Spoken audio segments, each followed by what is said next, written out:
ভাই কি যুগ আইলো এটা কোন, মানে একটা ফোন, মোবাইল ফোন ডিউরেবিলিটির জন্য গিনেস বুকের রেকর্ড করছে।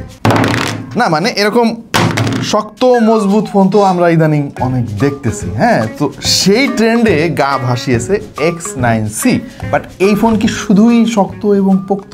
শুধু কি শক্তপোক্ত একটা ফোনের একমাত্র ফিচার হইতে পারে? ভাই প্রসেসর আছে, চিপসেট আছে, পারফরমেন্সের ব্যাপার আছে, ক্যামেরার ব্যাপার আছে, ব্যাটারির ব্যাপার আছে, আরও অনেক ব্যাপার আছে যেগুলো একটা ফোনের মেইন KSP হওয়া উচিত। বাট ইদানিং অনেক ফোন কোম্পানি দেখতেছি যে এই ডিউরেবিলিটির দিকে আর কি অনেক বেশি ফোকাস দিচ্ছে। যাই হোক, এটা ডিউরেবিলিটি কেমন, কি ধরনের মানে কাজ বাজ করে এটা গিনেস ওয়ার্ল্ডে রেকর্ড করছে, আমরা তো ডেফিনেটলি সেই জিনিসটা চেক করে দেখবো আর কি, আপনাদেরকে দেখাবো। বাট তার আগে চলেন আমরা দেখে আসি যে ওই ডিউরেবিলিটি বাদে এই ফোনে আর কি কি আছে, এই ফোনটা কি কেনা উচিত হবে আদৌ?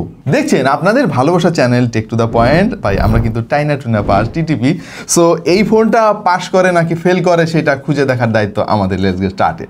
Talking about the design, this phone is beautiful. I mean this is not something that we haven't seen before. But এই রাউন্ড শেপের মেকানিজমটা বা এই ধরনের ক্যামেরা বামটা কিন্তু অনারই অনেক আগে থেকেই করে আসছে, তবে এবারে একটু ভিন্নতা আমরা খেয়াল করেছি, বিশেষ করে এর ডিজাইনে। লুক অ্যাট দিস কালার, এই মার্বেল টাইপের টেক্সচারটা দেখতে খুবই প্রিমিয়াম লাগে। কার্ভ ডিসপ্লের এই ফোনটা হাতে ধরে বেশ কমফোর্টেবল লাগে, তবে পার্সোনালি আমার কাছে মনে হয় যে কোয়াড কার্ভ হলে আরো বেশি কমফোর্টেবল হতো। ফোনের বেজেল যথেষ্ট মিনিমালিস্টিক, এই ব্যাপারে কোনো সন্দেহ নাই। তবে আমার একটা অবজারভেশন হচ্ছে ভাই, সেলফি ক্যামেরা কাট আউট, এই ডাইনামিক আইল্যান্ডের মতো এত বড় ক্যামেরা কাট আউট না দেখতে খুবই বদখত লাগে। এনিওয়ে, এইটা যেহেতু শুধুমাত্র ক্যামেরা না, অনেক কাজের জিনিসের মধ্যে আছে, সুতরাং অনেকের হয়তো এই জিনিসটা কাজে আসবে। ওজন যে খুব বেশি তা না, 191 গ্রামের আশেপাশে, এবং এটা থিকনেস হচ্ছে 8 মিলিমিটার। তবে এই ফোনে কিন্তু থাকছে না কোনো SD কার্ড স্লট, সুতরাং যারা মেমোরি কার্ড ব্যবহার করে অভ্যস্ত তাদের জন্য দুঃসংবাদ। বেশ কয়েকটা কালারে এই ফোনটা পাওয়া যাবে, আমাদেরটা জেড সায়ান, আরো রয়েছে টাইটানিয়াম পার্পল, টাইটানিয়াম ব্ল্যাক। এই ফোনটার একটাই ভেরিয়েন্ট পাওয়া যাবে 12 GB র্যামের সঙ্গে 256 GB ইন্টারনাল স্টোরেজ, এবং এটার দাম হচ্ছে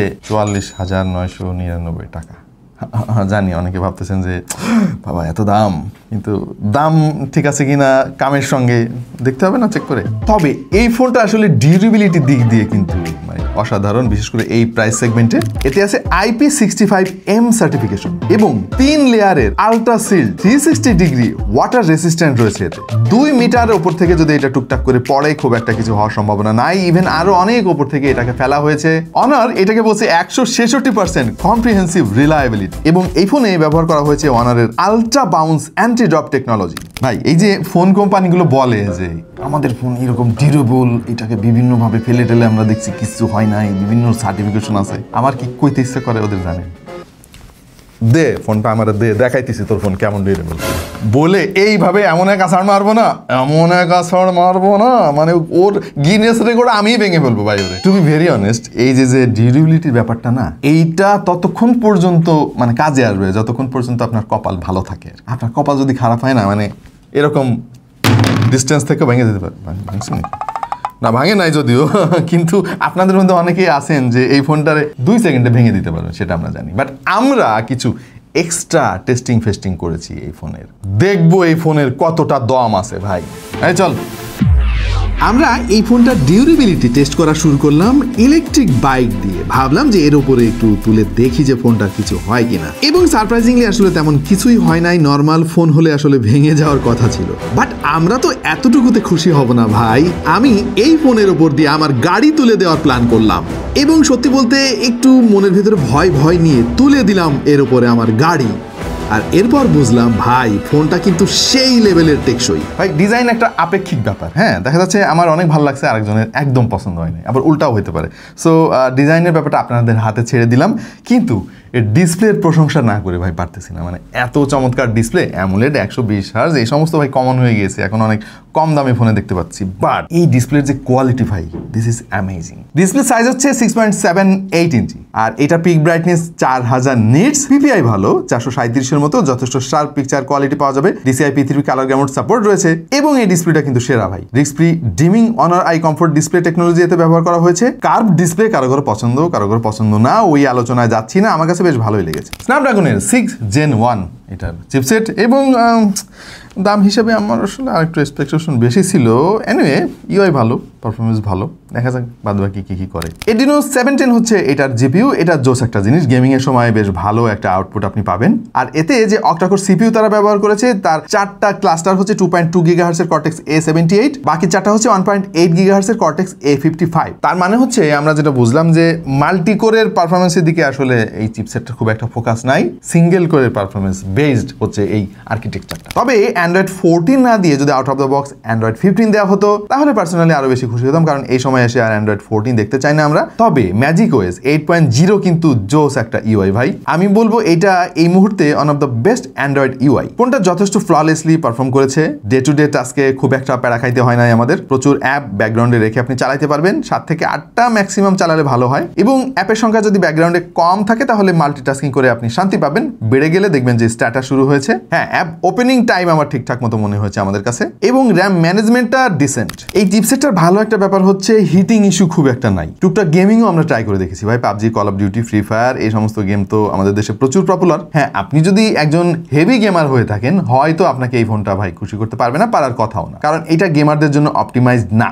বাট টুকটাক যদি গেমিং টেমিং করেন ঠিকঠাক মতো খেলতে পারবেন। তবে অবশ্যই অন্য সব ফোনের মতো এটাতেও আপনাকে বেশ কম্প্রোমাইজ করতে হবে। তবে আমি বলবো যে আসলে এই ফোনের কাছ থেকে যতটুকু গেমিং এক্সপিরিয়েন্স আমরা প্রত্যাশা করেছিলাম সেইটা যে খুব ভালোভাবে পূরণ করতে পেরেছে সে কথা জোর দিয়ে বলা যাবে না। এনিওয়ে, এই চিপসেটটার ভালো পোটেনশিয়াল আছে, আই থিঙ্ক আপডেটের মাধ্যমে এটাকে ফিক্স করা সম্ভব। AnTuTu টেস্ট আমরা করেছিলাম, স্কোর এসেছে 6,13,488, গিগ বেঞ্চে সিঙ্গেল করে 934 এবং মাল্টি করে 2,757। এই ফোনে আমার মনে হয় না যে অনার শুধুমাত্র হার্ডওয়্যারে ফোকাস করেছে, আরও অনেক ব্যাপারে তারা আসলে টাকা পয়সা খরচ করেছে বেশি, এই কারণে এই জায়গাটা একটু ব্যালেন্সড রয়েছে আর কি। মানে এমন নয় যে আমরা বলবো যে ওয়াও কি দারুণ স্পেক তারা দিছে, ওই লেভেলের না, তবে চলে আর কি। মেইন ক্যামেরা 108 মেগাপিক্সেলের, সাথে 5 মেগাপিক্সেলের একটা আলট্রাওয়াইড সেন্সর আছে ভাই। সেলফি ক্যামেরা হচ্ছে 16 মেগাপিক্সেলের। এই সেটআপে আমার একটা মিক্সড ফিলিং আসলে কাজ করেছে। প্রথমত মেইন সেন্সরটা খুব ভালো, ঠিক আছে, তবে আলট্রাওয়াইড সেন্সর তো অনেকে ভুলেই যাচ্ছে, প্রায় এরা দিছে কিন্তু 5 মেগাপিক্সেলের ভাই, এইটা দেওয়ার চাইতে না দেওয়া মনে আর ভালো ছিল আর কি। আজকাল অনেক ফোনে দেখতেছি যে মেইন সেন্সর যত মেগাপিক্সেলের, ultrawide sensor same to same ভাই, তো মিনিমাম 8 মেগাপিক্সেল দিত তারা। ছবির কোয়ালিটি ভাই ভালো, মানে এই দামের একটা ফোনের কাছ থেকে যেমনটা আমরা প্রত্যাশা করি সেই রকমই আমরা পেয়েছি। ছবিতে প্রচুর ডিটেল আমরা পেয়েছি, আর কালারগুলো অতিরিক্ত স্যাচুরেটেড করে ফেলে না, এটা একটা ভালো দিক। ওয়ার্ম একটা টোন আছে, এবং এর যে dynamic range, I think this is dissent. বিশেষ করে শ্যাডো এরিয়াগুলো যখন ও এক্সপোজ করতে যায় তখন কিন্তু ডিজিটাল নয়েজ ক্রিয়েট করে না, এটা একটা ভালো দিক। ডেফিনেটলি এর সেন্সরটা এই ডেটাটা ফোনটাকে দিতে পারছে। পোর্ট্রেট ফটোগ্রাফিতে এসে আসলে আরও আমরা খুশি হয়েছি, সাবজেক্ট সেপারেশন খুবই চমৎকারভাবে করতে পারে। আমাদের মানিকের এই ছবিটা দিকে খেয়াল করে দেখেন, মানে ক্যান্ডি টাইপের ছবি বানিয়ে দিয়েছি, এবং ব্যাকগ্রাউন্ড বোকেটা কিন্তু ন্যাচারাল লাগছে দেখতে। সেলফি ফটোগ্রাফিতেও এসেও কিন্তু সেই একই কথা বলতে হয়, প্রচুর ডিটেল ধরে রাখতে পারে। তবে কিছু কিছু ছবিতে আবার ভাই ব্যাকগ্রাউন্ড বোকেটা একটু আর্টিফিশিয়াল লাগলো, যেমন আমাদের ইশতিয়াকের এই ছবিটা খেয়াল করে দেখেন, বোকে এর কোনো কনসিস্টেন্সি নাই। এনিওয়ে, অনেকের কাছে এরকম ছবি অনেক ভালো লাগে। তবে স্কিন টোনটা কিন্তু একদম ন্যাচারাল রাখতে পারে এই সেন্সরটা, সেটা বেশ পজিটিভই বলবো আমি। এক্সপোজার কন্ট্রোল যথেষ্ট ব্যালেন্সড, বিশেষ করে অনেক কমপ্লিকেটেড লাইটিং কন্ডিশনে আমরা ছবি তুলে দেখেছি, খুবই চমৎকার লাগে। এবং যারা ন্যাচারাল ফটোগ্রাফার রয়েছেন, ফোন দিয়ে প্রচুর প্রাকৃতিক দৃশ্য ধারণ করে থাকেন, তাদের জন্য সুখবর হচ্ছে ভাই অস্থির রকমের সুন্দর ছবি পাবেন এর কাছ থেকে। এই ছবিগুলো খেয়াল করে দেখেন, সাবজেক্টকে ফোকাসে রেখে কি চমৎকার বোকে এফেক্ট তৈরি হয়েছে এখানে।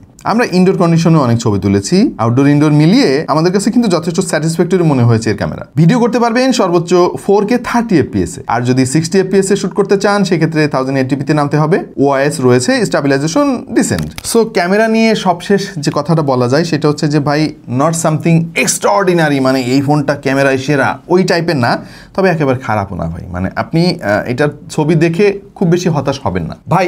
একটা দিক দিয়ে এই ফোনটা চ্যাম্পিয়ন আমার মতে আর কি, আর সেটা হচ্ছে ব্যাটারি। 6600 mAh এর ব্যাটারি এতে আছে ভাই, মানে কি দিন যে আইলো। মানে আমি নিশ্চিত ভাই কয়েক বছর পরে আমরা বলবো যে এই ফোনে রয়েছে 9000 mAh এর ব্যাটারি ভাই, সিলিকন কার্বনের মানে কল্যাণে আর কি।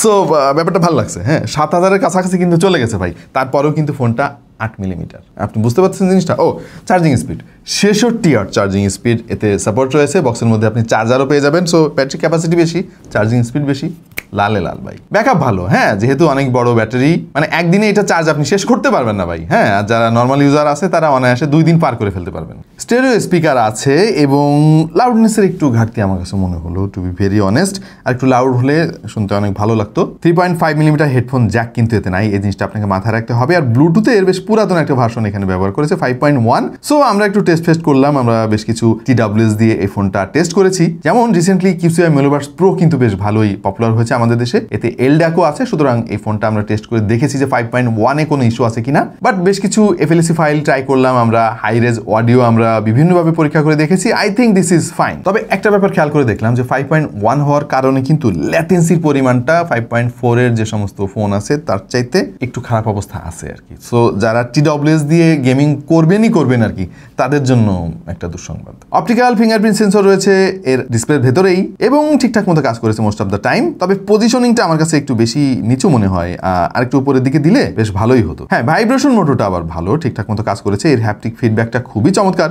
আর ফ্ল্যাশ লাইট সম্পর্কে আপনারা অনেকে জানতে চান, এই ফ্ল্যাশ লাইটটা যথেষ্ট ব্রাইট মনে হয়েছে আমাদের কাছে। এখন ভাই এই ডিউরেবল ফোনের একটা ট্রেন্ড চলতেছে আমাদের দেশে, এবং ওয়াটারপ্রুফ ফোনের বিশেষ করে, যাতে করে পানিতে নষ্ট না হয়, হাত থেকে পড়লে নষ্ট না হয়। হ্যাঁ, এইটা এক অর্থে ঠিক আছে ইন এ সেন্স। তবে এই ফোন কোম্পানিগুলো মানে এই ডিউরেবল ফোন নিয়ে যা শুরু করছে ভাই, এটা মাঝে মাঝে একটু বেশি মনে হয়ে যায়। হ্যাঁ, সো সেই দিক দিয়ে আমি বলবো যে এই ফোনটা ডিউরেবিলিটি দিচ্ছে ঠিক আছে, অন্য সব জায়গায় কিন্তু খুব বেশি ফাঁকিবাজি করে না আর কি। সো যাদের বাজেট 40-এর ওপরে কিন্তু খুব ডিউরেবল একটা ফোন চান, তাদের জন্য এটা আমরা রিকমেন্ড করতে পারি। বাট দামটা আর একটু কম হওয়া উচিত ছিল। 6 Gen 1 দিয়ে আসলে আরও কম দামি ফোন আমরা এর আগে দেখেছি। ইভেন আজকাল 40-45 হাজার টাকা কিন্তু আরও বেটার অপশন মার্কেটে অ্যাভেলেবেল আছে, যদি শুধুমাত্র পারফরমেন্সের দিকে আপনার নজর থাকে। But still this is a good start. ওনারা কিন্তু আমাদের দেশে খুব ভালো কাজ করছে। তারা কিন্তু ফোন ইম্পোর্ট করে বাংলাদেশে ডিস্ট্রিবিউট করে। সো এখানে অনেক বড় একটা চ্যালেঞ্জ আছে প্রাইসিংয়ের, কারণ 70%-এর মতো ট্যাক্স তাদেরকে দিতে হয়। তারপরেও তারা চেষ্টা করেছে প্রাইসটাকে একটু ব্যালেন্সড রাখার। আশা করছি সামনে আমাদের দেশেই তাদের প্রোডাকশন হবে এবং দাম অনেক অনেক কমে আসবে। তো আপনার কাছে কেমন লাগলো Honor X9C? অবশ্যই জানিয়ে দিন কমেন্ট সেকশনে।